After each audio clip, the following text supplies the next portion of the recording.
யோவான் எழுதின சுவிசேஷத்தில் 13வது அதிகாரத்தில் நாம் ஒரு சில வசனங்களை வாசிக்கலாம். 34ம் 35. நீங்கள் ஒருவரில் ஒருவர் அன்பாயிருங்கள், நான் உங்களில் அன்பாயிருந்தது போல நீங்களும் ஒருவரில் ஒருவர் அன்பாயிருங்கள் என்கிற புதிதான கட்டளையை உங்களுக்கு கொடுக்கிறேன். நீங்கள் ஒருவரில் ஒருவர் அன்புள்ளவர்களாய் இருந்தால் அதனால் நீங்கள் என்னுடைய சீசர்கள் என்று எல்லாரும் அறிந்து கொள்வார்கள் என்றார். ஹல்லேலூயா. நமக்கு ரொம்ப பரிச்சயமான தெரிஞ்ச நம்ம அநேக நேரம் படிச்சிருக்கிற வசனமாக கூட இருக்கலாம். ஆண்டவர் தம்முடைய சீசர்களுக்கு கட்டளையிடுகிற காரியத்தை நாம் வாசிக்கிறோம்.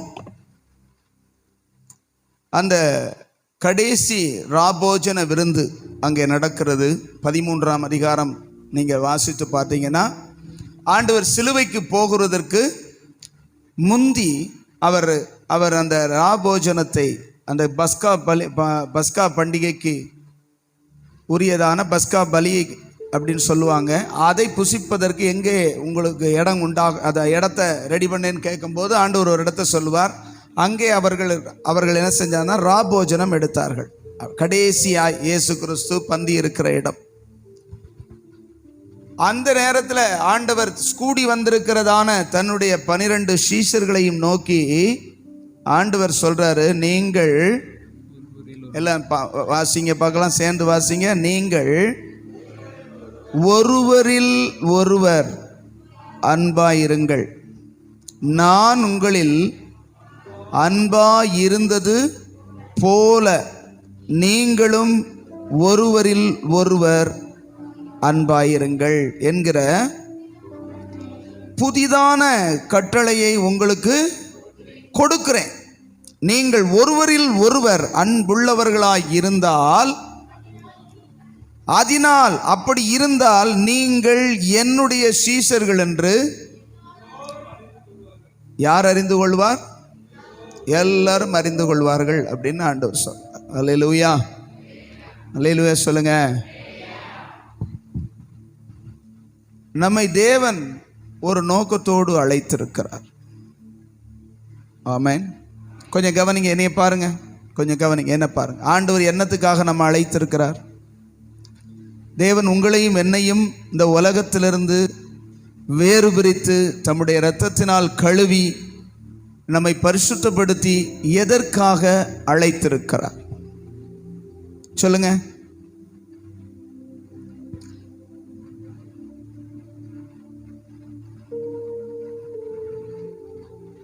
நீங்க சொல்ற வரைக்கும் நானும் பேசாம இருக்கிறேன். எதுக்கு அழைச்சாருன்னு தெரியலைங்கிறாங்க சிலர். எதுக்கு என்னைய கூப்பிட்டுருக்காரு, எதுக்கு என்னைய பிடிச்சிருக்காருன்னே தெரியல.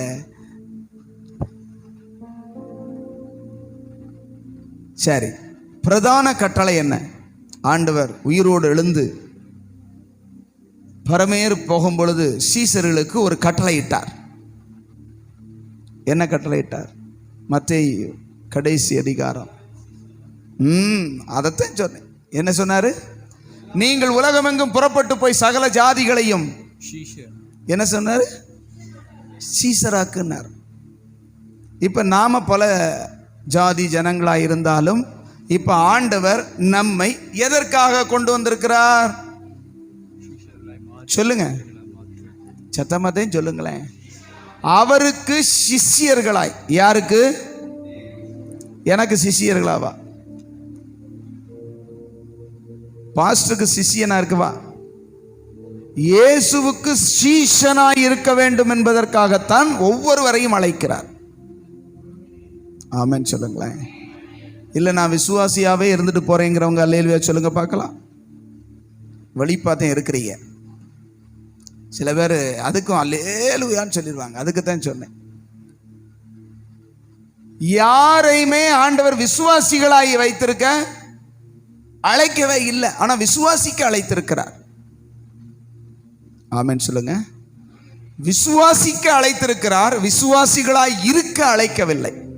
ஆனா இன்னைக்கு நிறைய சபையில விசுவாசிகள் தான் நிறைய இருக்கிறாங்களே தவிர சீஷர்கள் இல்லை. ஒரு சிலர் இருக்கிறாங்க, அதுவும் இல்லாமல் இருக்கிறாங்க. ஏன் அப்படின்னா ஒன்று, ஊழியக்காரன் தன் அழைப்பை, தேவன் எதற்காக என்னை ஊழியத்திற்கு அழைத்தாருங்கிற அழைப்பை புரிந்து கொள்ளல, எதற்காக ஜனங்களை ரட்சித்து கொண்டு வந்து சபையில சேர்க்கிறாருங்கிறதையும் புரியல அப்படின்னு தான் அர்த்தம். ஆமென், ஆமென் சொல்லுங்க.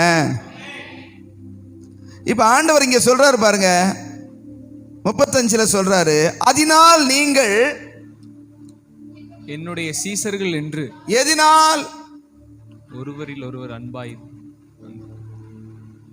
ஐயா, நீங்க ஒருத்தருக்கு ஒருத்தர் அன்பு கூர்ந்து வாழுங்க, அதே நல்லது, உங்களுக்கு நல்லது அப்படின்னு சொல்லாம, அப்படி நீங்கள் இருப்பீர்கள் என்றால்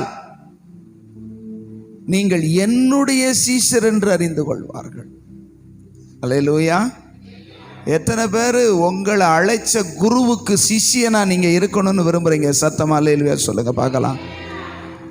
உங்களுக்காகவும் எனக்காகவும் ரத்தம் சிந்தின நம்முடைய ஆண்டவர் இயேசு குரு அவர்தான். இன்னைக்கு நிறைய பேர் குருன்னு தன்னை தானே போடுங்க. குருமார்கள், ஃபாதர்மார்கள் யாரும் கிடையாது, எல்லாம் சகோதரர்கள். ஆமென் சொல்லுங்களேன். அல்லேலூயா. அதனால தான் நான் இன்ன வரைக்கும் பிரதர் அப்படிங்கிறத தான் நான் என்ன செய்வேன்னா யூடியூப்பில் கொண்டு போடுவேன். அதனால என்னுடையதான யூடியூப் பிரபல்யமாகாட்டாலும் கவலை இல்லை. ஆமென் சொல்லுங்களேன்.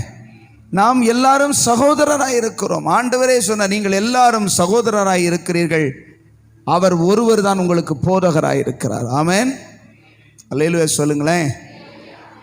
ஆனபடினாலே அந்த தேவன் நம்மை எதற்காக அழைத்திருக்கிறார் சொல்லுங்க? சீசனாய் மாற அழைத்திருக்கிறார். எங்களை சீசனா மாத்துறதுக்கு வச்சிருக்கார்.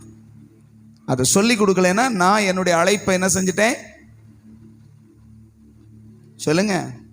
எனக்கு கொடுத்த வேலையை நான் தப்பா செய்கிறேன்னு அர்த்தம்.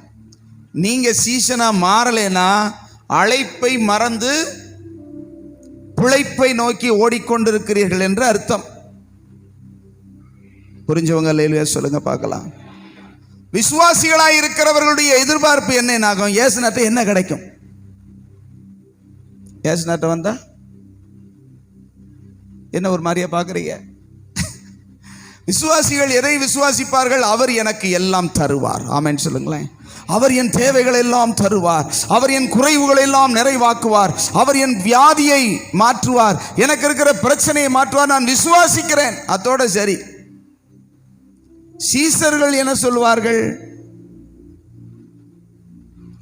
சீசர்களுடைய கவனம் எதுல இருக்கும்? குருவின் பாதபடி எதுல போகுதோ அதுல கவனம் வரும். குரு எந்த வழியில போறாரோ அந்த வழியில அவன் சீசன் கவனமா இருப்பான். அல்லேலூயா, அல்லேலூயா சொல்லுங்க. நம்ம கவனம் எதுல இருக்குது? நம்ம எதன் மேல கவனமா இருக்கிறோம்? எப்பொழுது தருவீர்? எதை? எப்பொழுது தருவீர்? நான் கேட்ட இத்தனை லிஸ்ட்டுகள் உம்மிடத்திலே நான் சொல்லி இருக்கிறேனே. என் பிள்ளைகளுக்கு படிப்பு வேணும், அவங்களுக்கு ஒரு நல்ல சீட்டு வேணும், எனக்கு ஒரு நல்ல வேலை வேணும், எனக்கு ஒரு நல்ல வருமானம் வேணும், எனக்கு ஒரு ஆசீர்வாதம் வேணும். இந்த லிஸ்ட் எல்லாம் எப்பயா? என்ன ஒண்ணுமே சொல்ல மாட்டீங்க? எப்போது தருவீரையா? ஆனா ஃபாதர் பாடும்போது எப்போது வருவீரையா? வருவீரா தருவீரா? ரெண்டும் கொஞ்சம் லேசா தான் வித்தியாசம். எப்போது வருவீரையாவா, எப்போது தருவீரையாவா? எப்படி மனசு இருக்குது? நிறைய பேருக்கு இடிக்குது, அதனாலதான் ஒன்னும் சத்தம் கேட்க மாட்டாங்கன்னு நினைக்கிறேன். ஐயா, ஒரு சிஷ்யனுடையதான ஒரு சீசனுடையதான மனநிலைமை எப்படி இருக்கும் அப்படின்னா, எப்போது வருவீர் ஐயா? ஆமென் சொல்லுங்களேன். சங்கீதக்காரனே அப்படி சொல்ற, எப்பொழுது என்னிடத்தில் வருவீர், எப்பொழுது என்னிடத்தில் வருவீர் அப்படி சொல்றாரு. எப்பொழுது எனக்கு தருவீர்னு சொல்லல. அல்லேலூயா. நம்முடைய உள்ளம் அவர் மேல வாஞ்சியா இருந்தா நான் சிஷ்யன், அவருடையவைகளின் மேல வாஞ்சியா இருந்தா நான் விசுவாசி. ஆமென். விசுவாசிகளுக்கு பரலோகத்துல இடம் இல்லை. சத்தமா இல்லையோ சொல்லுங்க பார்க்கலாம். ஏன் அப்படின்னா, அங்கேயும் போய் எதடா பிச்சுக்கிட்டு போலான்னு அங்க வந்து பாத்தீங்கன்னா நமக்கு தர என்ன போட்டிருக்குது இங்க சொல்லுங்க, இங்க டைல்ஸ், அங்க என்ன தெரியுமா தங்கம். பிச்சுக்கிட்டு போயிருவாங்க இவங்க. புரியுதா உங்களுக்கு? கொஞ்சம் கொஞ்சமா பேத்துக்கிட்டு எங்கடா கொண்டு போய் சேர்த்து வைக்கன்னு ஒளிச்சு வச்சிருவாங்க. பரலோகத்திலே ஒளிச்சு வச்சிருவாங்க. ஏசுனாலே கண்டுபிடிக்க முடியாது. ஏன்னா இவங்க தேவையெல்லாம் என்னதுனாக்கும் எதடா பத்திக்கிட்டு போகலாம். இதான் விசுவாசியினுடைய சொல்லுங்க மனநிலைமை. சீசனுடைய மனநிலைமை என்ன இருக்கு? நீர் எப்பொழுது வருவீர், நான் எப்பொழுது உம்மை பார்ப்பேன் அப்படின்னு. இயேசுவின் மேல தாகம் வந்தா அவன் சீசன். இயேசுவுக்குரியதன் மேல ஆசை வந்தா அவன் என்னது? நீங்க யாருன்னு நீங்களே முடிவு பண்ணிக்கங்க. அல்லேலூயா. பக்கத்தில் யாராவது தலையை குனிஞ்சிருந்தா நிமிர்ந்து உட்காருங்கன்னு சொல்லுங்க. தட்டுங்க சும்மா. அல்லேலூயா சொல்லுங்க. கவனமா இருங்க. ரொம்ப முக்கியமான விஷயம். ஆண்டு நான் ஒன்று எடுத்துட்டு வந்தேன், நான் ஒன்று பேசிக்கிட்டு இருக்கேன். அது கர்த்தருக்கு தான் தெரியும். நான் சொல்ல வந்ததே இன்னும் போக முடியல உள்ள. ஏன் இதை சொல்றாருன்னு எனக்கு தெரியாது. நான் எடுத்த விஷயம் வேற. நம்ம அதுக்கு உள்ள போக எப்படிரா போக, எந்த வழியில போகன்னு யோசிச்சுக்கிட்டு இருக்கேன். ஏன்னா நிறைய பேருடைய உள்ள எப்படி இருக்குன்னா, எப்பொழுது தருவீர் ஐயா, அதே தான் வண்டி ஓடுது. அவர் சொல்றாரு, நான் தாண்டா உனக்கு தேவை. நான் வந்துட்டேன்னா அந்த இயேசுங்கிற அந்த நாமத்துக்குள்ளதான் சகல ஆசீர்வாதங்களையும் தேவன் பொதித்து வைத்திருக்கிறார். ஆமென் சொல்லுங்களேன். இயேசுங்கிற 3 எழுத்துல தான் நம்முடைய மூச்சு இருக்கணும்னு ஆண்டவர் விரும்புகிறார். அப்படி மூச்சை அப்படி இழுத்து விடுங்க பார்க்கலாம். சும்மா இழுத்து விடுங்க. ஓசி தானே சத்தமா? உங்க சத்தம் உங்களுக்கான கேட்கணும். அப்படி இழுத்து விடுங்க. இழுத்து விட்டீங்களா? என்ன சொன்னது? இயேசுன்னு சொல்லும். ஆமென் சொல்லுங்களேன். இப்ப இழுத்து விடுங்க. ஏசுன்னு விடும். அல்லேலூயா அல்லேலூயா சொல்லுங்க. ஐயா உன் மூச்சு இயேசுல தான் இருக்கணும்னு நினைக்கிறார் ஆண்டவர். ஆனா உன் மூச்சும் பேச்சும் வேற இதுல இருக்குது. கர்த்தர் நம்மை அவருடையவர்களாய் இருக்கும்படி அழைத்திருக்கிறார். ஆமென் சொல்லுங்களேன். அவரை பின்பற்றுகிறவர்களாய் இருக்கும்படி என்ன செய்கிறார்? தெரிந்து கொண்டிருக்கிறார். ரைட். நான் என்னுடைய பாயிண்ட்டுக்குள்ள நான் உங்களுக்கு சொல்ல வேண்டியதுக்குள்ள சொல்ல போறேன். அங்க நம்ம மறுபடியும் 34 வாசிப்போம். நீங்கள் ஒருவரில் ஒருவர் அன்பாயிருங்கள். ஒருவரில் ஒருவர் அன்பாயிருங்கள். ஆண்டவர் புது கற்பனையை என்ன செய்யறாரு சொல்லுங்க, சத்தமா சொல்லுங்க. புது கற்பனை. அப்படித்தானே சொல்றாரு. கடைசியில் என்ன சொல்றாரு? புதிதான கட்டளை. புதிய கட்டளை தர்றாரு. என்ன புதிய கட்டளை? சத்தமா சொல்லுங்க. ஒருவரில் ஒருவர். எல்லாரும் சொல்லுங்க. ஒருவரில் ஒருவர். ஏன் அப்படி சொல்றார்? இது என்ன புதுசு? அப்புறம் இதுக்கு முன்னாடி என்னமோ ஒண்ணு என்ன செஞ்சிருக்கிறாரு? சொல்லி இருக்கிறார். அது பழசு. பழசு என்னது? புதுசும் தெரியல, பழசும் தெரியல. புதுசு என்னதுங்க? சொல்லுங்க. சொல்ற வரைக்கும் விட மாட்டேன்ல. ஒருவரோடு ஒருவர் அன்பாய் இருங்கள். ஆமென்.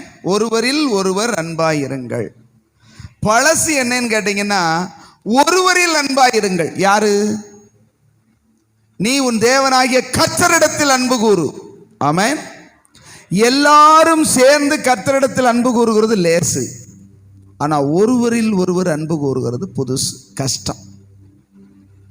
நான் இன்னும் உங்களுக்கு விளங்கும்படி சொல்றேன். ஏன் பழைய கற்பனையை மாத்தி கர்த்தர் புது கற்பனையை கொடுக்கிறாரு? உங்களுக்கு புரியும்படி சொல்றேன். இருக்க வாசிங்க. மத்தேயு எழுதின சுவிசேஷம் 22ஆம் அதிகாரம் வாசிங்க. 37 வாசிங்க. மத்தேயு 22, 37, 38, 39 வாசிங்க. இயேசு அவனை நோக்கி, உன் தேவனாகிய கர்த்தரிடத்தில் உன் முழு இருதயத்தோடும், உன் முழு இருதயத்தோடும், உன் முழு ஆத்மாவோடும், உன் முழு ஆத்மாவோடும், உன் முழு மனதோடும் அன்பு கூர்வாயாக. இது முதலாம் பிரதான. இதே முதல்ல கொடுத்த கற்பனை. ஆமென் சொல்லுங்களேன். யார்ட்ட அன்பு கூறணும்? சொல்லுங்க. யார்ட்ட அன்பு கூறணும்? உன் தேவனாகிய. சொல்லுங்க. தேவனாகிய. பக்கத்துல சொல்லலைன்னா சொல்லியான்னு சொல்லுங்க. அல்லேலூயா. சத்தமா சொல்லுங்க, அப்படி சொல்லுங்க. தேவனாகிய கர்த்தரிடத்தில் முழு இருதயத்தோட, முழு ஆத்துமாவோட, முழு பலத்தோட அன்பு கூறு. ஆமென் சொல்லுங்களேன். இது முதலாம் பிரதான கற்பனை. இரண்டாவது சொல்றார், வாசிங்க. இரண்டாம் கற்பனை என்னவென்றால், உன்னிடத்தில் நீ அன்பு கூறுவது போல பிறனிடத்திலும் அன்பு கூறுவாய். அதான் ஒருத்தருக்கு ஒருத்தர். ஆமென். முதல் கற்பனை லேசா, இரண்டாவது கற்பனை லேசா? சொல்லுங்க பார்க்கலாம். சொல்லுங்க. முதல் கற்பனை, உன் தேவனாகிய கர்த்தரிடத்தில் அன்பு கூறு. இரண்டாவது கற்பனை என்னது? கவனிங்க. இரண்டாவது கற்பனை என்னது? உன்னிடத்தில் நீ அன்பு கூறுவது போல. கொஞ்சம் பேசுங்க, சேர்ல உட்கார்ந்திருக்கிறவங்க பேசுங்க, பேசணும். உன்கிட்ட அன்பு கூறுவது போல பிறனிடத்தில் அன்பு கூறு. முதல் கற்பனை லேசா, இரண்டாவது கற்பனை லேசா? மொத்தத்துக்கு இனி லேசா விட்டுட்டா நல்லது, இப்படி போட்டு நீ அப்படிங்கிற மாதிரி இருக்குது. அல்லேலூயா. ஆண்டவரிடத்தில் அன்பு கூறுகிறது ரொம்ப லேசு. ஏன் தெரியுமா? அவர் சம்பூரணர். அவரிடத்துல என்ன குறை இருக்குது? அவரை பார்க்கும்போது பயம் வருது. அவர் பூரண அழகுள்ளவர், பூரண பரிசுத்தம் உள்ளவர். அவரிடத்தில் இல்லாத எதுவுமே, ஆமென் சொல்லுங்க, அவரிடத்தில் அன்பு கூற முடியும். ஆனா ரெண்டாவது ஒரு புதிய கற்பனைய, நீ என் சீசனா இருக்கிறேன்னா இதை செய்யன்னு சொல்றாருல. என்ன சொல்றாரு? டக்குன்னு சொல்லுங்க, நேரம் ஆகுது. உன்கிட்ட அன்பு கூறுவது போல. அல்லது அந்த இடத்த எடுங்க. யோவான் 13, யோவான் 13. ஒருவரில் ஒருவர். சொல்லுங்க. ஒருவரில் ஒருவர். ஒருவரில் ஒருவர். ஒருவரில் ஒருவர்னா யாரு? ஒருவரில் ஒருவர்னா யாரு? பக்கத்தில் இருக்க கையை பிடிங்க. பக்கத்தில் சும்மா பிடிங்க. அது யாரா இருந்தாலும் பிடிங்க. மாமியார் மாமனாராக இருந்தாலும் சரி, மாமியார் மருமகளாக இருந்தாலும் சரி, பிடிங்க, கையை பிடிங்க. அம்மாவை மகளாக இருந்தாலும் பிடிச்சு, ஒருவரில் ஒருவர்னா பக்கத்தில் இருக்கிறவங்ககிட்டயே அன்பு கூற முடியல. ஆமென். ஏன் இது கஷ்டமா? ஆண்டவர்கிட்ட அன்பு கூறுகிறது லேசு. பக்கத்தில் இருக்கிறவங்களை ஒருவரில் ஒருவர் அன்பு கூறுகிறது ரொம்ப கஷ்டம். ஏன் தெரியுமா? ஏன்னு சொல்லுங்க பார்க்கலாம். உங்களுக்கு ஒரு பரிசு கொடுக்கலாம். கொஞ்சம் கவனிங்க. ஏன் நம்ம ஒருவரில் ஒருவர் அன்பு கூற முடியல? ஏன் ஒருவரை ஒருவர் நேசிக்க முடியல? முடியுதா? முடியுதான்னு கேட்போம். முடியலன்னு சொல்லப்படாது. நம்மளா முடியுதா? புருஷன் பொண்டாட்டியே ஒருத்தர் ஒருத்தர் நேசிக்க முடியல. பிள்ளையும் தாயும் தகப்பனுமே என்ன செய்ய முடியல, நேசிக்க. நாயும் பூனையுமா கிடக்கு. ஆமென். எலியும் பூனையுமா கிடக்கு. நான் சொல்றது உண்மைங்கிறவங்க அல்லேலூயா சொல்லுங்க பார்க்கலாம். இல்லை நாங்கள் ரொம்ப பெட்டா கிடக்கும். இருக்கீங்களா? மாமியா மருமகனை சொல்லவே தேவையில்லை. ஆமென் சொல்லுங்க.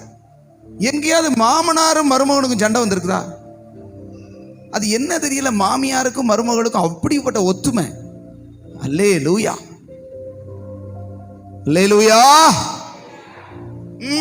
எழுப்புங்க ஆண்டவர் சமூகத்தில். கொஞ்ச நேரம் எழுப்பி விட போறேன். ஏங்க முடியல? ஒருவரில் ஒருவர் அன்பு கூற முடியல. அதுதான் இன்னைக்கு விஷயம். ஆமென் சொல்லுங்களேன். ஐயா, தேவனிடத்தில் அன்பு கூறுகிறது ரொம்ப லேசு. ஏன்னா அவரிடத்துல ஒரு குறையும் இல்லை. பக்கத்தில் உட்கார்ந்துருக்காரே, சொல்லுங்க. பக்கத்தில் உட்கார்ந்துருக்கிறாரே, சொல்லுங்க. பக்கத்தில் உட்கார்ந்துருக்க ஒன்று அத்தனை பலவீனமானது. நம்மால அன்பு கூற முடியாததுக்கு என்ன காரணம் தெரியுமா? அவங்ககிட்ட இருக்கிற பலவீனம் நமக்கு, சொல்லுங்க, உள்ளதா இல்லையா? இப்போ யாரை நம்ம ஒரு ஆளை ரொம்ப நேசிக்கிறோன்னு வைங்களேன், ஒரு ஆளை ரொம்ப நல்ல அன்பாக இருக்கும், அவங்க ஒரு தவறு செஞ்சுட்டாங்க, அவங்க ஒரு பலவீனத்தில் விழுந்துட்டாங்கன்னா உடனே நம்ம மனசு என்ன செய்யுதுன்னா, சிச்சி இப்படிப்பட்ட ஆளுதனாகும் இவங்க அப்படின்னு மனசை தோணுதா இல்லையா? சொல்லுங்க, உள்ளதா இல்லையா? நான் இப்படிப்பட்ட ஆள் நினைக்கவே இல்லை, அவன் எவ்வளவு மோசமானவனா இருக்காரு, நான் ரொம்ப நல்லவன் நினைச்சதேன், நான் பழகினேன் அப்படின்னு நம்ம சொல்றோமா இல்லையா? ஐயா சொல்றோமா இல்லையா? உள்ளதானா? சில பேர் சொல்றாங்க, நீங்க என்ன சொன்னீங்க இன்னொருக்கு சொல்லுங்க, அப்படின்னா தான் எங்களுக்கு வழங்குங்கிறாங்க. ஏன் அப்படின்னா, நம்ம தேவனிடத்துல எந்த ரூட்ல போய் பார்த்தாலும் அவர்கிட்ட குறை கண்டுபிடிக்க, ஒரு மனுஷனோட கொஞ்ச நாள் பழகின உடனே அவன்கிட்ட இருக்கிற எல்லாமே என்ன செஞ்சிருது, தெரிஞ்சிருது. உடனே நம்முடைய அன்பு டபார்னு என்ன செஞ்சிருது சொல்லுங்க, மேல இருந்து கீழே டொம்முன்னு விழுந்துருது. அதுக்கப்புறம் நேசிக்கவே முடியல. பிறகு இவர் இப்படி சொல்றாரு, வாசிங்க, இப்ப வாசிங்க. நீங்கள் ஒருவரில் ஒருவர் அன்புள்ளவர்களாய் இருந்தால், அன்பாய் இருங்கள். இரண்டாவது வசனம் அன்புள்ளவர்களாய் இருந்தால். முதல்ல இருங்கள், இரண்டாவது வசனத்துல இருந்தால். ஆமென். இருங்கள்னு சொன்னவர் இருந்தால்னு ஏன் சொல்றாருன்னா, இருக்க முடியலேங்கிறதுக்கு தான் உடல ஒரு விளக்கம். ஆமென் சொல்லுங்களேன். இப்ப இருக்கிறதுக்கும் இருக்காம போறதுக்கும் உள்ள வித்தியாசம் அல்லது அந்த அந்த காரணம் ஏன் வருது, ஏன் அன்பா இருக்க முடியல, அதான் சொல்லிட்டேன் நான். மறுபடியும் சொல்லுங்க, உங்களுக்கு புரியணும். குறைகளை பார்க்கிறோம். ஆமென் சொல்லுங்களேன். இப்ப ஆண்டவர் நம்மளை பார்த்து ஒன்று சொல்றார், நீங்கள் ஒருவரில் ஒருவர் அன்பாய், சொல்லுங்க, ஒருவரில் ஒருவர் இருன்னு சொல்றார். ஃபர்ஸ்ட் வசனம் சொல்லுங்க, ஃபர்ஸ்ட் வசனம் 34 இருங்கள் அப்படி சொல்றாரு. நம்மால முடியாததை அவர் சொல்லுவாரா? நம்மால முடியாததை சொல்ல மாட்டார். சரிதானே? சரி, இன்னொரு காரியத்தையும் சொல்றேன். இயேசு தான் செய்யாத எதையுமே மற்றவங்களை செய்ய சொல்ல மாட்டார். ஆமென் சொல்லுங்களேன். ஆமென். இயேசு எல்லாரிடத்திலும் அன்பாய் இருந்தாரா? எல்லாரிடத்திலும் அன்பாய் இருந்தாரா? அவர் வாழும் பொழுது இருந்தாரா இல்லையா? அவர்கிட்ட போய் கேளுங்கயா அப்படிங்கிற மாதிரி உட்கார்ந்துருக்கீங்க. ஆமான்னு சொல்லுங்க, இல்லை இல்லைன்னு சொல்லுங்க. உள்ளதானே இல்லையா? அவர் எல்லாரையும் நேசித்தார். ஆமென். சரி, இப்ப நேசிக்கிறாரா இல்லையா? இப்ப எப்படி இருக்காரு? யோசிக்கிறத பார்த்தனாக்கும் அவர் இருக்காரா இல்லையானே சந்தேகம் மாதிரி இருக்குது. உங்களை என்னை நேசிச்சதுனால தான் இங்கே கொண்டு வந்து உட்காரவே. ஆமென் சொல்லுங்க. இந்த 13ஆம் அதிகாரத்தில் 1வது வசனத்தை வாசிங்க பார்க்கலாம். இந்த 13:1 பஸ்கா பண்டிகைக்கு முன்னே இயேசு இவ்வுலகத்தை விட்டு பிதாவினிடத்திற்கு போகும்படியான தம்முடைய வேளை வந்ததென்று அறிந்து தாம் இவ்வுலகத்தில் இருக்கிற தம்முடையவர்களிடத்தில் அன்பு வைத்தபடியே முடிவு பரியந்தம். ஆமென் சொல்லுங்களேன். அல்லேலூயா. இயேசு கிறிஸ்து தம்முடையவர்களிடத்தில் அப்படின்னு சொல்றார். யாரு தம்முடையவர்கள்? அந்த இடத்துல சீஷர்கள். எத்தனை பேரு? சீக்கிரம் பதில் சொல்லுங்க. எத்தனை பேரு? எத்தனை பேர் சீஷர்கள்? இந்த பக்கம் சத்தமே. 12 பேர். 12 பேரிடத்திலும் தம்முடையவர்களிடத்தில் அன்பு வைத்தபடியே முதலாவது அவர்கள் மேல் அன்பு வைத்து அவர்களை அழைத்தார். அழைக்கும் போது எப்படி அன்பாய் இருந்தாரோ அதன்படி முடிவு பரியந்தம் அன்பாய் இருந்தார். நான் கேட்கிறேன், இந்த 12 பேரும் ஆண்டவருக்கு ரொம்ப பிரியமானவங்களா இருந்தாங்களா? ஒருத்தன் எப்படா இவரை காட்டி கொடுத்து 30 வெள்ளி காசுக்கு வித்துட்டு போகலாம்னு இருந்தான். ஆமென் சொல்லுங்களேன். உள்ளதா இல்லையா? ஒருத்தன் துண்டை போட்டு தாண்டறதுக்கு ரெடியா இருக்கிறான். அவனுடைய இருதயத்தை தெரியுமா இல்லையா கர்த்தருக்கு? பேதுரு எப்படிப்பட்டவன்னு தெரியும். இன்னொருத்தன் நம்மால் இருக்கான் பாத்துங்க. யாரு? தோமா. தொட்டு பார்த்தாத்தே நம்ம என்ன செய்வேன்? அப்படி விசுவாசம். இயேசுனார் உயிர் தெழுந்ததை நாங்கள் கண்டோம் அப்படின்னு சொன்னா இவங்க நம்ப மாட்டாங்க. அதெல்லாம் முடியாது. அவர் விழாவில் கையை விட்டு பார்ப்பேன். அந்த ஓட்டைக்குள்ள அந்த ஈட்டியை வச்சு குத்துனாங்கல்ல, அந்த ஓட்டைக்குள்ள என் கையை விட்டு பார்ப்பேன். அவர் கையில் உண்டான காயத்தில் விரலை விட்டு நான் பார்ப்பேன் இருக்கான்னு. நீ வாட்டுக்கு வேற யாரையாவது கொண்டு வந்து இயேசுன்னு என்ன செஞ்சிடப்படாது. எப்படிப்பட்ட விசுவாசம்! அல்லேலூயா சொல்லுங்க. இவங்க மேலதான் கர்த்தர் அன்பா இருந்தார். அவங்களுடைய குறைகள் முழுவதும் கர்த்தருக்கு என்ன செய்யும் சொல்லுங்களேன். தெரியுமா தெரியாதா? தெரியும். ஆனா வசனம் சொல்லுது முடிவு பரியந்தம். நீங்க முடிவு பரியந்தம்னா அவர் இந்த உலகத்துல வாழ்ந்து முடிச்சு போகிற பரியந்தம். முடிச்சதுக்கு அப்புறம் கூட, வாழ்ந்து முடிச்சதுக்கு அப்புறம் கூட, அல்லது மரித்து உயிரோடு எழும்பினதுக்கு அப்புறம் கூட ஆண்டவர் தேடி வந்தாரா இல்லையா? ஆமென். இப்ப அந்த ஆண்டவர் நம்மளை பார்த்து சொல்றாரு, நீங்கள் ஒருவரில் ஒருவர். 34 நீங்கள் ஒருவரில் ஒருவர் அன்பாயிருங்கள். ஆமென் சொல்லுங்களேன். இப்ப நம்ம பிராக்டிக்கலா கொஞ்சம் பேச போறோம். எப்படின்னா, நாம் ஏன் சபையாகிய ஒருவரில் ஒருவர் அப்படிங்கும் போது எல்லா மக்களிடத்தில் அன்பா இருக்கணுங்கிறது அது ஒரு பொதுவானது. முதலாவது, தேவனால் தெரிந்து கொள்ளப்பட்ட ரட்சிக்கப்பட்ட ஜனங்களுக்குள்ளே நாம் ஒருமனமா இருக்கிறோமா? ஒரே அந்த நேசத்தோடு இருக்கிறோமா? அன்போடு இருக்கிறோமா? ஒருவரை ஒருவர் நம்மளால் நேசிக்க முடியுதா? ஏன் முடியல? நீங்க ரியலா பேசுங்க. நான் பிரசங்கத்தில் விட்டு நான் வெளியே வர்றேன். ஏன் ஒருத்தர் நேசிக்க முடியல? ஒருத்தரை மட்டும் நேசிக்க முடியும், அதை நான் சொல்லல. புரியுதா உங்களுக்கு? ஒருத்தரை நேசித்தால் அது வேற நேசம். சில பேர் நேசிப்பாங்க, அவங்க தான் என் உயிர், அவங்க தான் என்னுடைய அதை நான் சொல்லலை. ஒருவரை ஒருவர் எல்லாரிடத்திலும் ஏன் நாம் அன்பு கூற முடியல? சொல்லுங்க,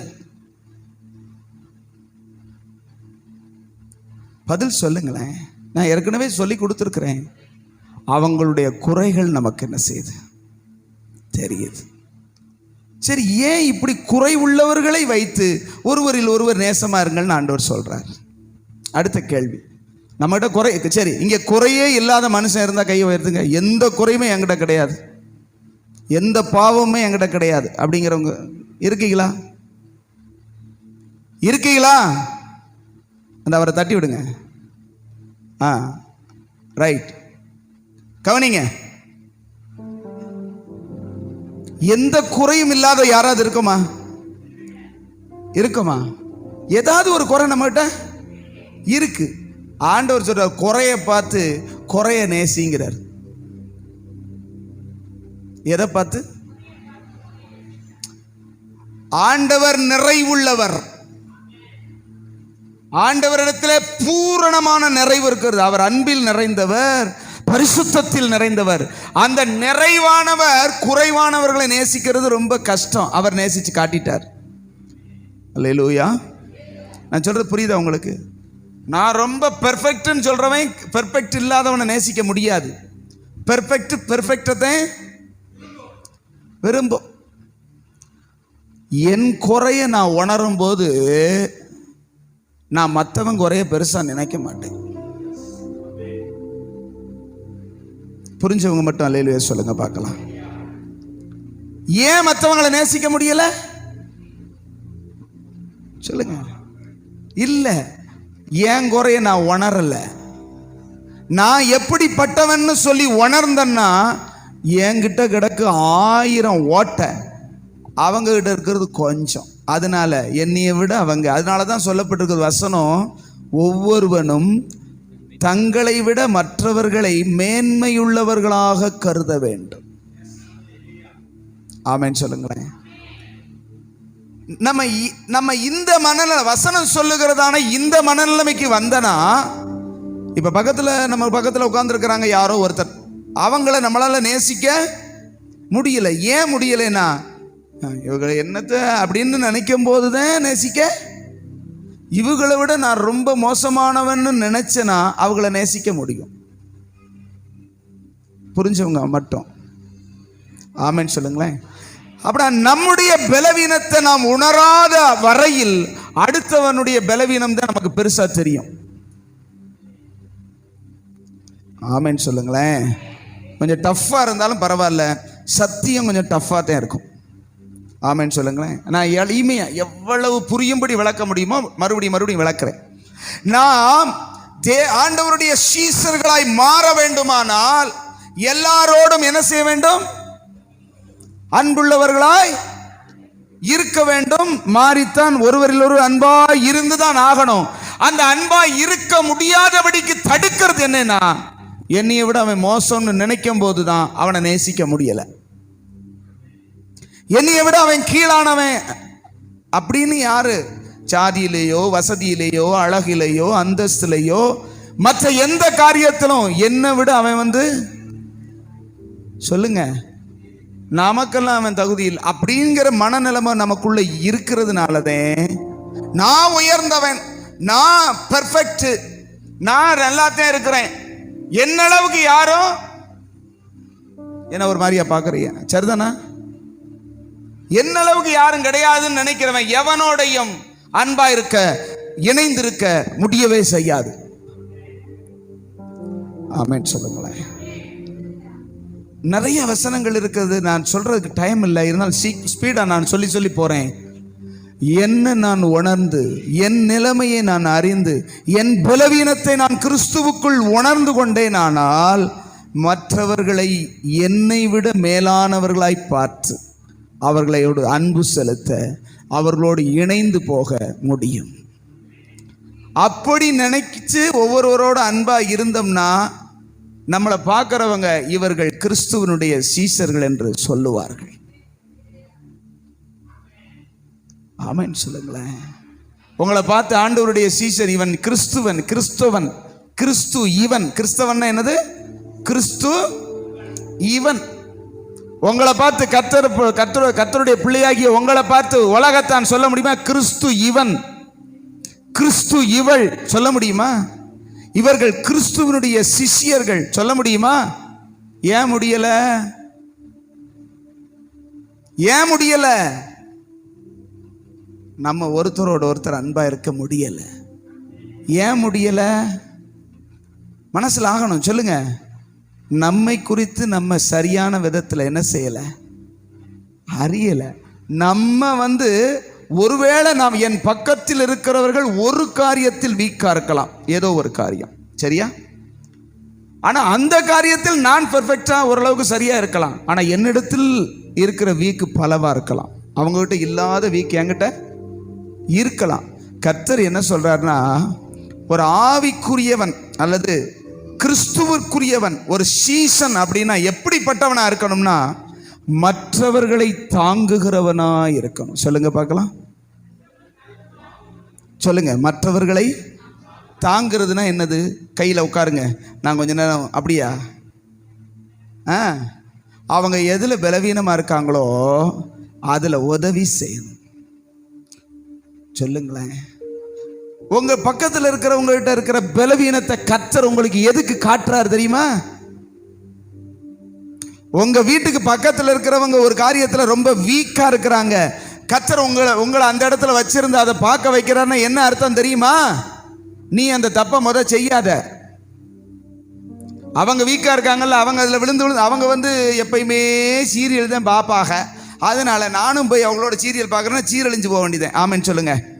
அவங்க பார்க்குறாங்க, அது தப்புன்னு தெரிஞ்சா நீ அதை செய்யாதேன்னு அர்த்தம். ஒன்று, அதில் நீ உதவி செய்யின்னு அர்த்தம். அது ரெண்டு. ஆமென் சொல்லுங்களேன். புரிஞ்சவங்க லேலுயா சொல்லுங்க.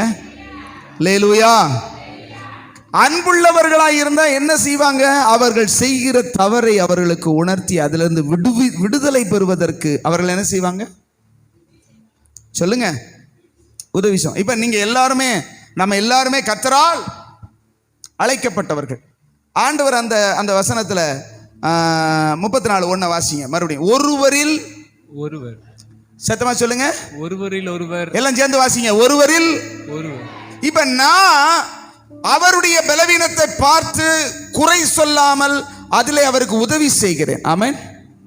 உடனே அவர் என்னிடத்தில் இருக்கிற குறையை காண்கிறார். புரியுதா உங்களுக்கு? ஏன்னா தாமூஞ்சி சொல்லுங்க. ஏன் முதுகு எனக்கு தெரியுமா? இப்ப அவர் முதுகுல இருக்கிற ஒரு அழுக்கை நான் துடைக்கிறதற்கும் அதை சரி பண்ணுவதற்கும் உதவி செய்த உடனே அவர் என் முதுகில் இருக்கிறதை சரி பண்ண. அதே ஒருவரில் நீ அவரை பார்த்து சரியில்லை என்றால் அவர் உன்னை பார்த்து சொல்லுவார்.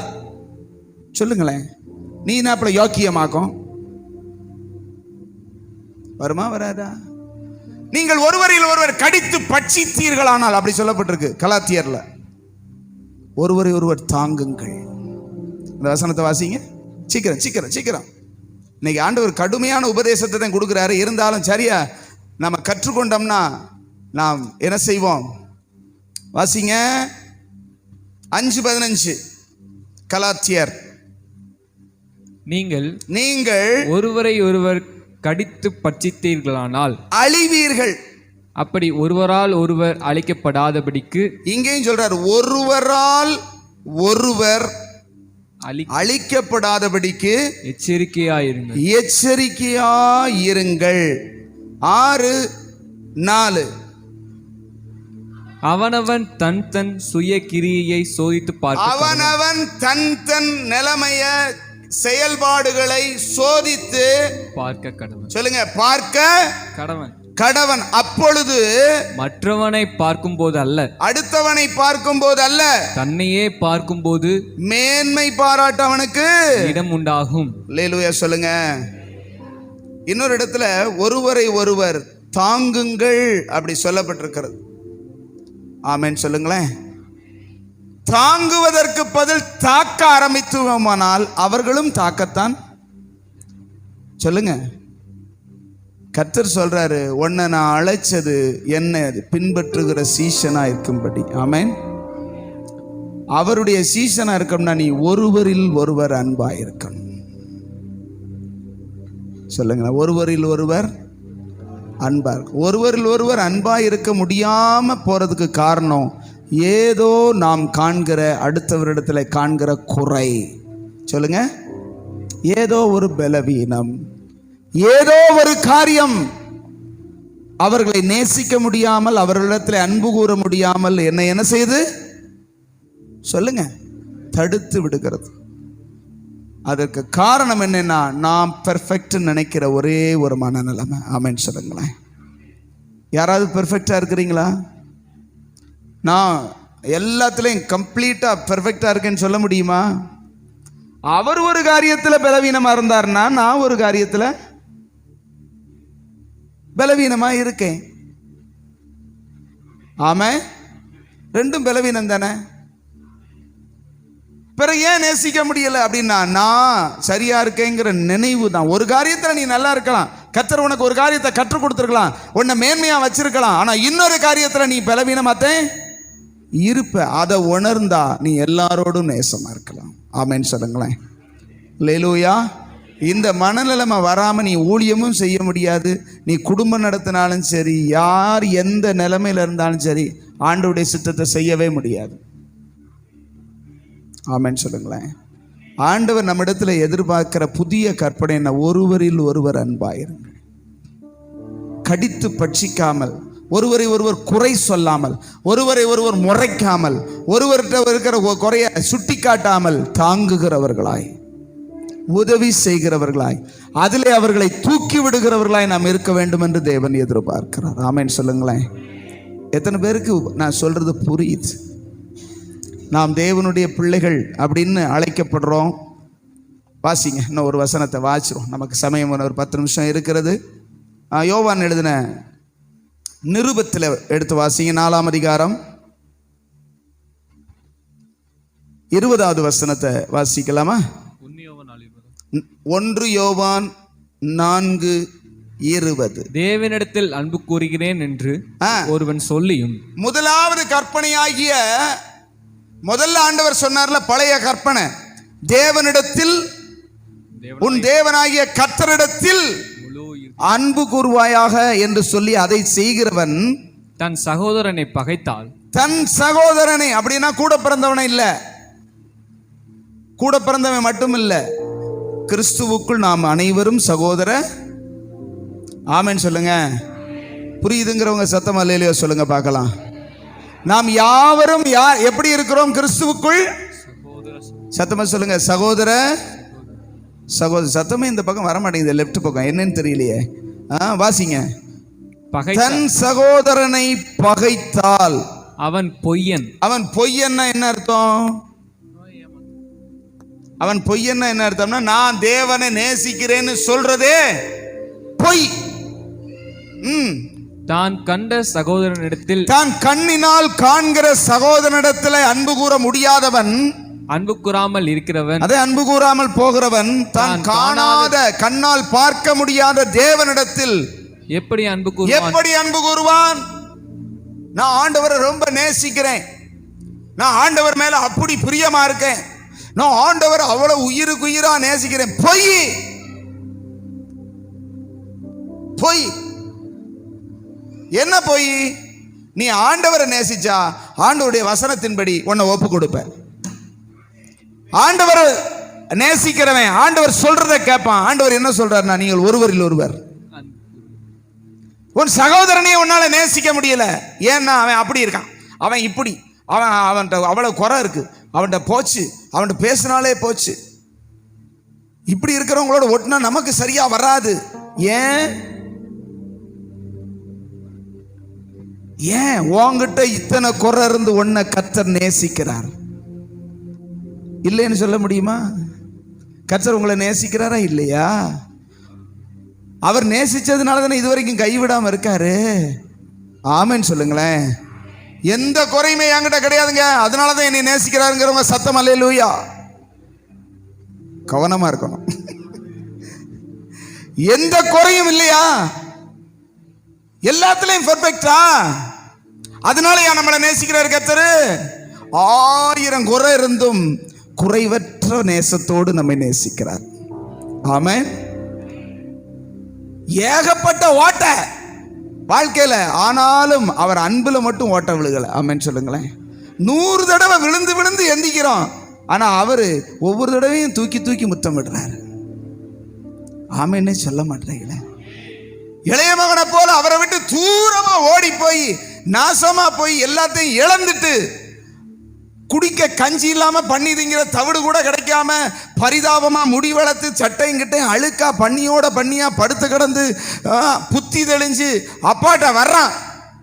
அப்பா பார்த்து சி சி சி சி நீ எல்லாத்தையும் தொலைச்சிட்டு வந்த விளங்காதவளை அப்படி சொன்னாரா? ஓடி போய் கழுத்தை பிடிச்சு கட்டி முத்தமிட்டு பண்ணி வாசனை அடிக்குதுன்னு நினைக்கலையே. அல்லேலூயா சொல்லுங்களேன். அது யாரு? நம்ம அப்பா தானே. எத்தனை தடவை நீ ஆண்டவரை விட்டு ஓடி போய், வேண்டாம்யா பைபிள் வேண்டாம், புஸ்தகம் வேண்டாம், ஜெபம் வேண்டாம், ஆராதனை வேண்டாம், சபை வேண்டாம், இந்த தொல்லையே வேண்டாம் நான் அப்படின்னு போயிட்டு கர்த்தர் வரும்போது அணைக்கலையா, தூக்கி எடுக்கலையா, பேசலையா, போடா வெளிய அப்படின்னு எத்துனாரா? இவ்வளவு வல்லமை கொடுத்தேன், இவ்வளவு கிருபை கொடுத்தேன், இவ்வளவு நல்லது செஞ்சேன், நீ மறந்துட்டு போயிட்ட துரோகியே, போடா வெளிய சொன்னாரா? செருப்பை கலத்திக்கிட்டு அடிச்சிருவேண்டான்னு சொல்லாம செருப்பு வாங்கி கொடுத்தார். ஆமென் சொல்லுங்களேன். நம்மளா இருந்தா சொல்லுவோம் செருப்பு பிஞ்சு வரும்டான்னு சொல்லி அறகுறையா சொல்லுவோம். அவர் சொன்னார் காலுக்கு புது செருப்பு வாங்கி கொடுங்க. ஆமென் சொல்லுங்களேன். செஞ்ச தப்புக்கு பிஞ்ச செருப்பை வச்சு அடிக்காம பிஞ்ச செருப்புக்கு பதிலா புது செருப்பு வாங்கி கொடுத்தாரியா. அல்லேலூயா. தொலைச்சிட்டு வந்த சொத்துக்கு பதிலா புதுசா கையில மோதிரம் மாட்டி விட்டாரியா. யாரு? அப்படி செஞ்சவர் சொல்றத கேட்கணுமா இல்லையா? சொல்லுங்களேன். என்ன சொல்றாரு? நீங்கள் ஒருவரில் ஒருவர் அன்பாயிருங்கள், ஏனென்றால் நான் உங்களை அப்படித்தான் நேசிக்கிறேன்.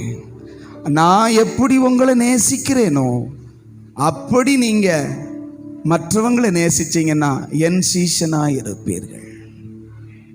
அல்லேலூயா. நீங்க கர்த்தருடைய பிள்ளையா இருந்தா கர்த்தருடைய வார்த்தைக்கு கீழ்ப்படிங்க. குறை இருக்கிறதுக்காக நேசத்தை விட்டுறாதீங்க. குறை நெசமா சொல்றேன். நான் உங்களுக்கு ஒரு ப்ராக்டிக்கலாக ஒரு வார்த்தையை சொல்கிறேன். உங்கள் பிள்ளையில 2-3 பிள்ளை இருக்குது. உங்களுக்கு வச்சுக்கோங்க. ஒத்த பிள்ளை வச்சுருக்கிறதெல்லாம் மறந்துடுங்க. 3-4 பிள்ளை இருக்குது. அதில் ஒரு பிள்ளை நல்லா சாப்பிடுது. ஆமென். எதை கொடுத்தாலும் சரி வெட்டிடும், உள்ள வட்டையாக உள்ளே போகும். இன்னொரு பிள்ளை ஓரளவுக்கு நார்மலாக சாப்பிடும். இன்னொரு பிள்ளை ஊட்டி விட்டால் கூட என்ன செய்யாது, சாப்பிடாது. அது ஓமக்குச்சியாட்டம் ஒரு மாதிரியாவே என்ன செய்யுது. இந்த 3 பிள்ளையில எந்த பிள்ளைய நல்லா கவனிப்பீங்க சொல்லுங்க? 3 பிள்ளையில ஒன்று கிடைச்சதெல்லாம் உள்ள தள்ளுது, ஒன்று அளவா சாப்பிடுது, இன்னொன்று எதை கொடுத்தாலும் நம்ம பிள்ளைகளை அந்த நிலாவை காட்டிக்கிட்டே அரை இட்லியை ஊட்ட முன்னாடி அரை பொழுது ஆகுதுல்ல, அந்த கேஸில் இருக்க எந்த பிள்ளைய கவனிப்போம்? சாப்பிடாத பிள்ளையத்தையும் கவனிப்போம். பலவீனமாக இருக்கிற பிள்ளையத்தை அதுக்கு மட்டும் விவரம் இருக்கு. ஏன் அந்த எதை கொடுத்தாலும் வெட்டுதில்ல, அதுக்கு இன்னொரு 4 பிளேட்டை போட வேண்டியதுன்னு.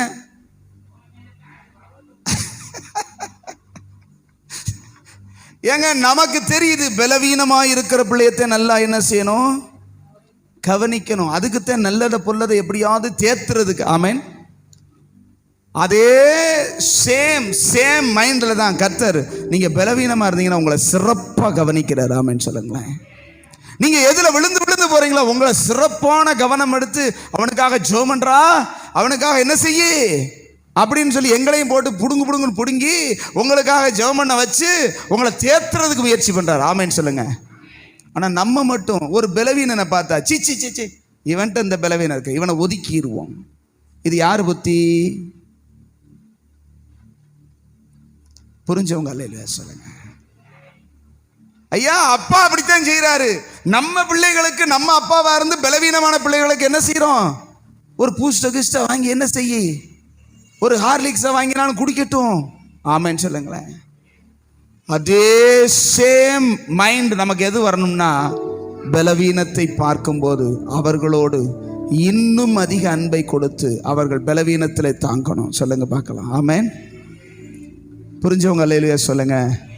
யார்த்தையாவது ஒரு குறைய கண்டா அதை 4 பேர்கிட்ட போய் சொல்லாட்டா தூக்கமே வராதுன்னா நீ உருப்படியோட சேர போறதே கிடையாது. அந்த சிஸ்டர் உங்களுக்கு தெரியுமா, பார்க்கறது அப்படி வெள்ளையும் சொல்லியுமா வருவாங்க. அவங்க பேசுனா அப்படி பேசுறாங்க கொலாயடியில அப்படின்னு சொல்லி 4 இடத்துல போய் சொன்ன பிசாசு உன் தலையில ஏறி இருக்குன்னு அர்த்தம். அல்லேலூயா. பலவீனத்தை பார்க்கும்போது அவங்களுக்கு எப்படி உதவி செய்யலான்னு அன்புள்ள தகப்பன் இருதயம் என்ன செஞ்சிடும்? ஆமென். நான் சொல்றது விளங்குதா உங்களுக்கு? அதுதான் பிராக்டிக்கலாக சொல்றேன். எந்த பிள்ளை சாப்பிடாம பலவீனமா இருக்கோ அந்த பிள்ளைய ஸ்பெஷல் கவனிப்பு, அதுதான் தகப்பனுடைய சுபாவம். ஆமென் சொல்லுங்களேன். அவருடைய அப்பாவுடைய பிள்ளைகளா சிஷியர்களா இருந்தால் நமக்கு அந்த சுபாவம் என்ன செய்யணும்? யார் ரொம்ப வீக்கோ அவங்ககிட்ட தான் கொஞ்சம் கரிசனை காட்டணும். யார் ரொம்ப ஆவிக்குரிய வாழ்க்கையில் வீக்காக இருக்காங்களோ அவங்களுக்கு என்ன செய்து அவங்கள தேர்த்தலாம். அவங்களுக்காக ஒரு நாள் உபவாசம் போட்டு ஜெபம் பண்ணணுமே. அவங்க இந்த விஷயத்தில் நிற்க முடியாமல் இருக்கிறாங்களே, அப்படியே விழுந்துடுறாங்களே, மாம்சத்தில் விழுந்துடுறாங்களே, அல்லது மாம்சீகமான சிந்தையில் விழுந்துடுறாங்களே, தவறில் விழுந்துடுறாங்களே, அப்படின்னா இவங்களை ஒதுக்கிடுவோம். இல்லை, அப்பா அப்படி செய்ய மாட்டார். அப்பாவை பின்பற்றுகிற ஒரு சிஷ்யனும் அப்படி செய்ய மாட்டான். ஆமென் சொல்லுங்களேன். எத்தனை பேர் இன்னைக்கு அப்பா நம்மளோட கூட பேசுற விஷயம் என்ன தெரியுமா? நீ என்ன போல மாறு, என்ன பின்பற்று. ஆமென் சொல்லுங்களேன். நான் எப்படி இருக்கிறேனோ, என்னுடைய கேரக்டர்ஸ், என்னுடைய தன்மை எப்படி இருக்கிறதோ அப்படி நீ மாறுன்னு விரும்புறார். மாறுன்னு என்ன செய்யறாரு சொல்றார். புரிஞ்சவங்க அல்லேலூயா சொல்லுங்களேன். நீங்க ஒருவர் அன்புள்ளவர்களாக இருந்தால் அதனால் என்னுடைய சீசர்கள் என்று எல்லாரும் கண்டுகொள்வார்கள். உங்களை பார்த்தா கிறிஸ்து வெளிப்படணும்னா நீங்க முதல்ல உங்க குறைய உணர்ந்து, மற்றவங்க குறைய பற்றி யோசியாம உங்க குறைய உணர்ந்து நீங்க ஆண்டவரிடத்துல அந்த குறைய நிவர்த்தி செய்வதற்கு உங்க பலவீனத்தை ஆண்டவர்கிட்ட சொல்லி அதை சரி பண்ணுங்க. அடுத்தவங்க குறையில உதவி செய்யுங்க. ஆமென் சொல்லுங்களேன். எல்லாரையும் நேசிக்க முடியும். அந்த மைண்ட் தாட் நமக்கு வரும். யாரையும் பார்த்து குற்றம் சொல்லாத ஒருவர்னா அவர் இயேசு ஒருவர் தான். எப்படிப்பட்ட பாவியையும் அந்த நீங்க போய் அதை இதில் வாசிக்கோங்க. 8ஆம் அதிகாரம் நினைக்கிறேன், யோவான் 8ஆம் அதிகாரம் 1லேருந்து ஒரு 10 வசனத்தை போய் வீட்டில் போய் வாசிக்கோங்க. அங்கே ஒரு விபச்சாரத்தில் கையுமையுமாய் பிடிக்கப்பட்ட ஸ்திரியை நாம் பார்க்கிறோம். ஊரே கல்லெடுத்து எரியறதுக்காக வருது. இவள் விபச்சாரத்திலே கையுமையுமாய் பிடிக்கப்பட்டால். கையுமையுமா பிடிச்சா 2 பேர் வரணும். ஒருத்தரையத்தையும் கொண்டு வந்திருக்காங்க, ஒருத்தனை தப்ப விட்டாங்க, ஆம்பளைய. பார்த்தீங்களா? அவங்க அதே மனுஷனுடைய குணம். இவளை கொண்டு வந்து இயேசுனார் பாதத்தில் விழுந்து கல் எடுத்துக்கிட்டு என்ன செய்யறாங்க? எரிய வர்றாங்க. வேதத்தின்படி, பழைய ஏற்பாட்டின்படி, மோசேயின் ஆகமத்தின்படி விபச்சாரம் செய்தவளை கல்லெறிந்து கொல்லணும். என்னையா சொல்ற இயேசுவே அப்படின்னு கேட்குறாங்க. நீங்க 8ஆம் அதிகாரத்தை வீட்டில் போய் வாசிக்கோங்க. 1லேருந்து ஒரு 10-15 வருஷம். ஆண்டவர் என்ன சொன்னார்? அதுக்கு கீழே குனிஞ்சு இப்படி எழுதிக்கிட்டே, மணல்ல இப்படி எழுதிக்கிட்டே இருக்கார். ஆமென். இந்த குற்றம் சாட்டுகிற நபர்களை பார்த்து கர்த்தர் ஒன்றும் சொல்ல மாட்டார். கீழே குனிஞ்சு எழுதிக்கிட்டே இருப்பார்.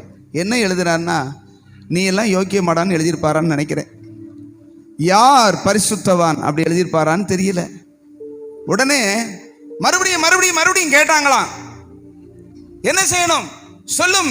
ஆண்டவரே, மோசே நமக்கு கட்டளையிட்டு இருக்கிறா, இப்படிப்பட்ட பொம்பளை எல்லாம் கல்லறிஞ்சே கொன்றணும் அப்படின்னு சொல்லியிருக்க, என்ன சொல்லுகிறீர் அப்படின்ன உடனே அப்படியே தலைவர் அப்படி நிமிர்ந்து பார்த்து சொன்னார். என்ன சொன்னாரு? உங்களில் பாவம் இல்லாத, உங்ககிட்ட எவன்கிட்டயாவது பாவமே இல்லைன்னா, உங்களில் பாவம் இல்லாதவன் முதல் கல் அவன் மேல எரிடா அப்படின்னு சொல்லிட்டு மறுபடியும் குனிஞ்சு எழுத ஆரம்பிச்சிட்டார். ஆமென். அவர் சொன்ன உடனே கேட்டுட்டு இவங்க பூரா பேயரஞ்சவங்க மாதிரி யோசிக்கிறாங்க, என்னது பாவம் இல்லாதவனா அப்படின்ன உடனே ஆவியானவர் அந்த இடத்துல ஸ்ப்ரெட் ஆகி அவன் மனசாட்சியில் போய் கடிந்து கொள்றா. ஏலே, நீ பண்ண பாவம் உனக்கு தெரியாதா? நீங்க செஞ்சது தப்பு தெரியுமா தெரியாதா?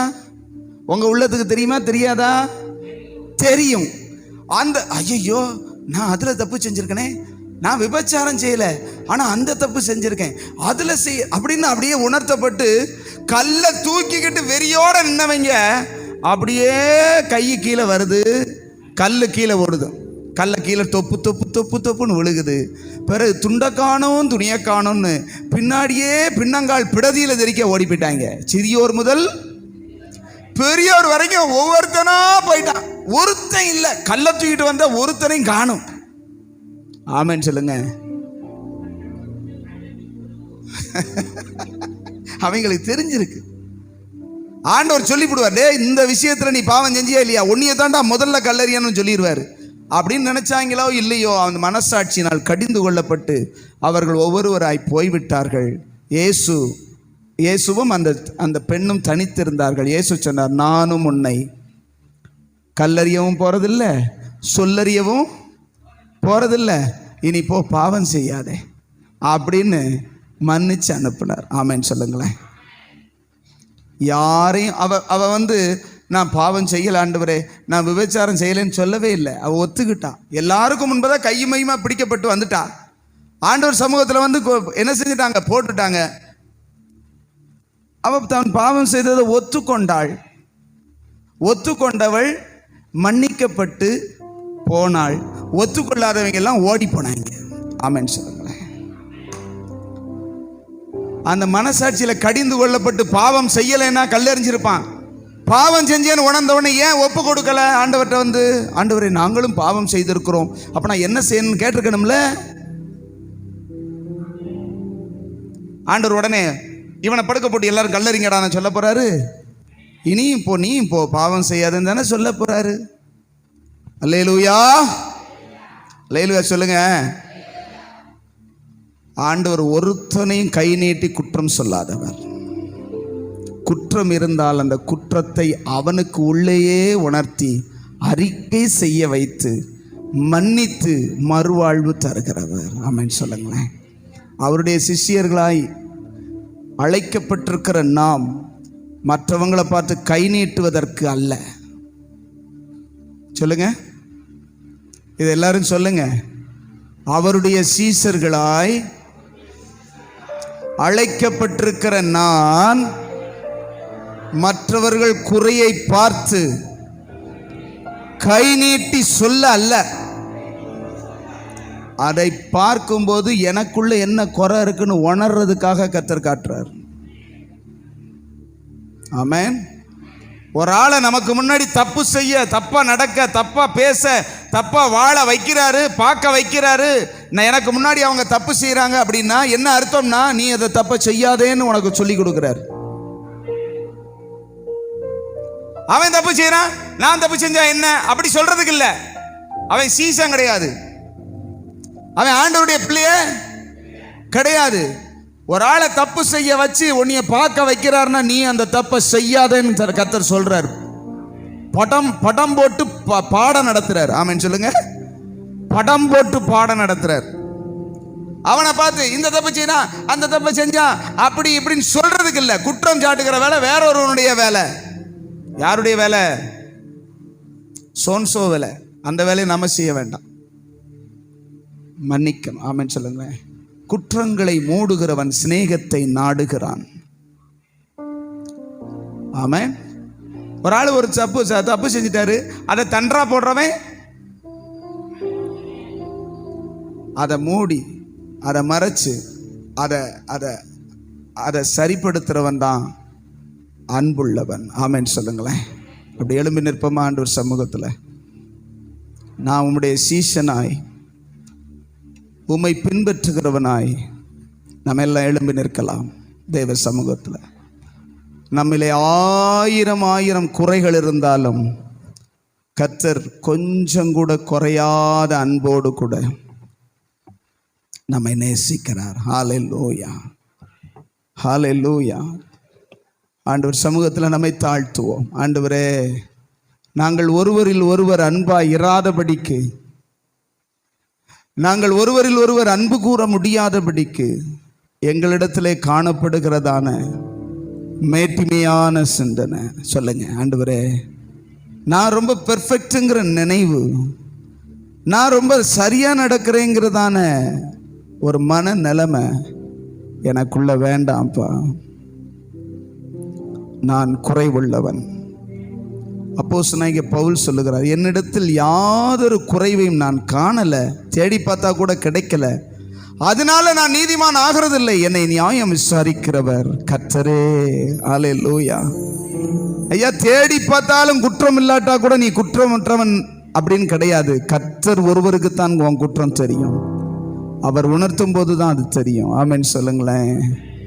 ஆண்டவரே, எத்தனை குறையோடு இருந்தாலும் எங்களை உம்முடைய சொந்தமாக மாற்றிட்டீரே, அதற்காக ஸ்தோத்திரம்பான்னு சொல்லுங்க. ஸ்தோத்திரம்ப்பா. எங்களை குறைவேதும் இல்லாத பூரண புருஷனை போல அன்பு கூறுகிறீரே, நன்றி அப்பா. எத்தனை தடவை விழுந்தாலும், எத்தனை தடவை தவறினாலும் அந்த அன்பு மட்டும் குறையாம கூடிக்கிட்டே இருக்குதே, அதுக்காக ஸ்தோத்திரம்ப்பா. சொல்லுங்க சொல்லுங்க. நன்றி அப்பா, நன்றி அப்பா. அவர் பேர் தான் அன்பு. வசனத்தில் 4ஆம் அதிகாரத்தில் நம்ம 16 வாசிக்கிறோம், தேவன் அன்பாகவே இருக்கிறார். ஆமென். தேவன் அன்பாகவே இருக்கிறார். அந்த அன்புக்கு பொறாமை இல்லை. அந்த அன்பு தாங்கும், சகிக்கும், பொறுக்கும். நம்ம வாசிச்சோம் இல்லையா கொரிந்தியர்ல? அன்பின் தன்மை என்ன?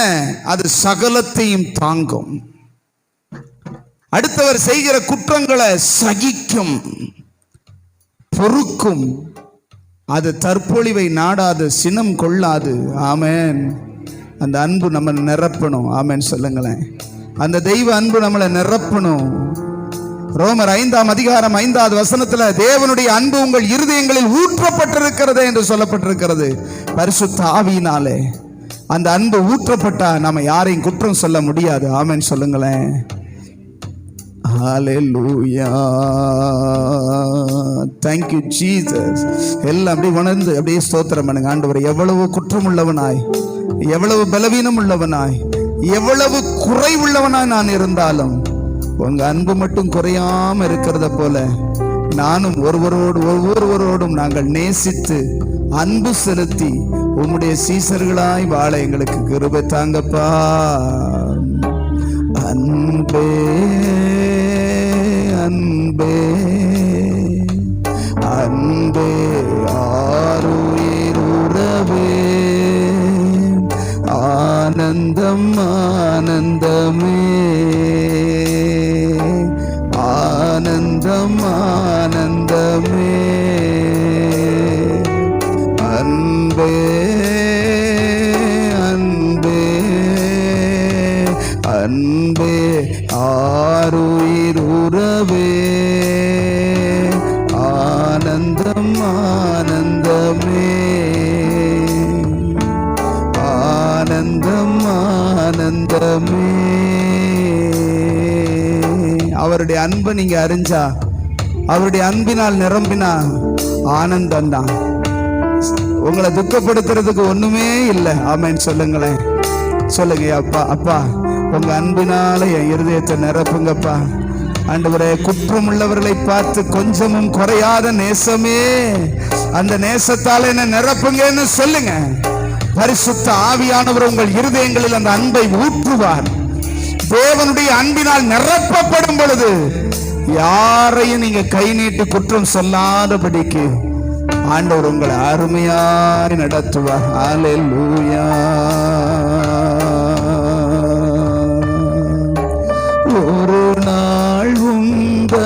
கண்டேனையா, அந்நாளில் என்னை வெறுத்தேனையா. ஒரு நாள் உந்தையை கண்டேனையா,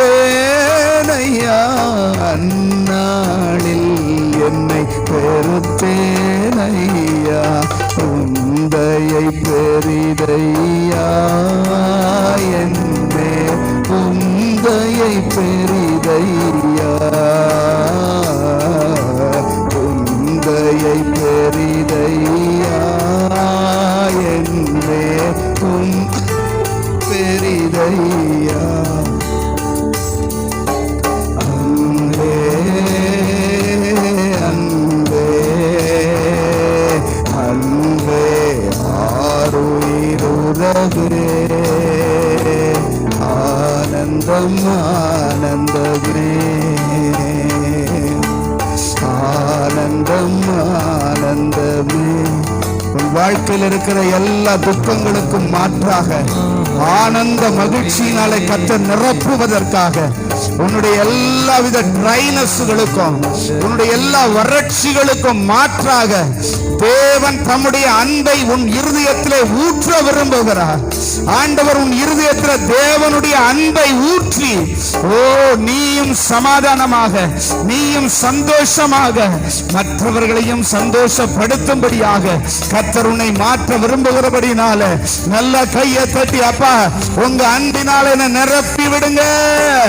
குறை உள்ளவர்களை பார்த்து நான் குறைத்து மதிப்பிடாதபடி, எனக்கு நீங்க கொடுத்த நிறைவான அன்பை மற்றவர்களுக்கு வழங்கத்தக்கவனா, உங்க சீசனா, சத்தமா உங்க சீசனா நான் மாறும்படியாக விரும்புகிற அன்புக்காக ஸ்தோத்திரம். ஹல்லேலூயா. இப்பார்ல உங்க அன்பை நான் இயம்புவதற்கு, கொடுப்பதற்கு ஆண்டவரை இயலவில்லை. ஆனால் நான் என்ன செய்ய முடியும் ஆண்டவரே? ஆண்டவரே, எவ்வளவு அன்பு என் மேல செலுத்தி இருக்கிறேன், எவ்வளவு அன்பு எங்களுக்கு கொடுத்திருக்கிறேன். அதை மற்றவர்களுக்கு கொடுக்கத்தக்கதாக, மற்றவர்களிடத்திலே நாங்கள் அதை காண்பிக்கத்தக்கதாக கர்த்தர் எங்களுக்கு உதவி செய்யுங்க. சொல்லுங்க. துரோகிகளுக்கும் நன்றி கெட்டவர்களுக்கும் அவர் நல்லவராய் இருக்கிறார். ஆமென் சொல்லுங்களேன். அந்த அன்புள்ள தெய்வத்தை பின்பற்றுகிற நாமும் அவர் அன்பை விளங்க செய்ய நம்மை எதிர்பார்க்கிறார். ஹல்லேலூயா. உம் அன்பில என்றும் மூழ்கிடுவே, மார்புல மார்புல நானிடமும் சாய்ந்திடுவே, அன்புல அன்புல என்றும் மூழ்கிடுவே, மார்புல மார்புல நானிடமும் சாய்ந்திடுவே. வாழ்வு முடிந்திடும் மண்ணில உன்னிடம் சேர்வேன், பின்னில திருப்தி அடைவேன் நித்தியமா உன்னடியிலே அந்நாளினிலே. அன்புல அன்புல சொல்லுங்க, முங்குங்க முங்குங்க.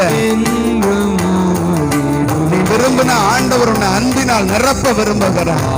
அவருடைய அன்பால் நிரப்பப்படுவதுதான் ஆவிக்குரிய வாழ்க்கையின் உச்சிதம்.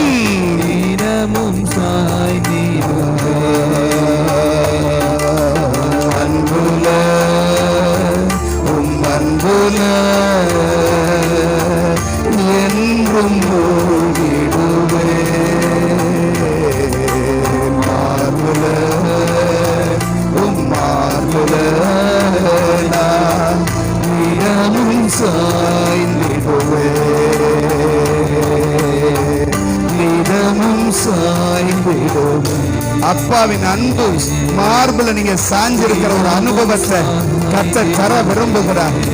ஆமென். யோவான் அப்போஸ்தலன் அவருடைய மார்பில் சாய்ந்து கொண்டு நேசிக்கிறவனாய், அவர் மேல் அன்பு கொண்டவனாய், ஓ ஹalleluya, அப்படிப்பட்ட ஒரு அனுபவத்தில் அவன் வாழ்ந்தான்.